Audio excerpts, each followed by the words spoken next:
Once a village, Stanitsa Luhanska became an outlying city district of Luhansk and home to 15,000 before the war.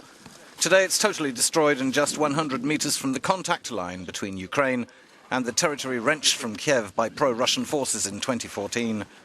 It's one of the main crossing points between Ukraine and the self-styled Luhansk Peoples Republic for divided families and those doing business.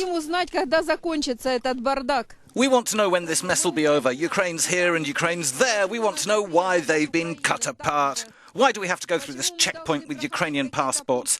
I am Ukrainian, my children are Ukrainians, and they're not guilty of letting some terrorists grab power here. The Ukrainian army should go and free us from those terrorists. An hour's wait at the border each way in the Siberian wind before crossing the Sviatsky-Donetsk river bridge makes this an even more miserable journey. Ukraine's state emergency services set up a tented village to serve coffee and provide shelter during the 2-hour process. Those whose farms are intact or whose fields have not been mined bring bags of vegetables. Once mighty agriculture is all but dead, distribution and production facilities wrecked. But prices in the LPR are 2/3 higher than in Ukraine. It's a strong incentive for a little suffering for farmers who have lost everything.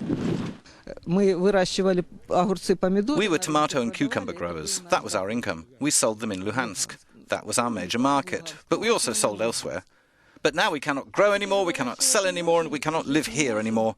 So we moved to our daughters. Others crossed from the LPR to collect Ukrainian pensions as Ukraine stopped trying to pay them in occupied territory last year. The UNHCR is repairing the savable damaged buildings, but real reconstruction is further away from the front line.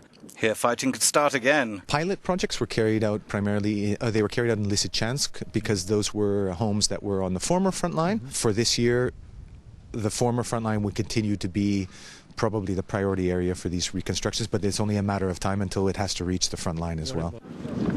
The UNHCR provides the bricks, glass, cement, timber, nails and roofing. The Norwegian Refugees Council makes sure it gets to the right place at the right time. No mean feat on Ukraine's challenging and attritional road network.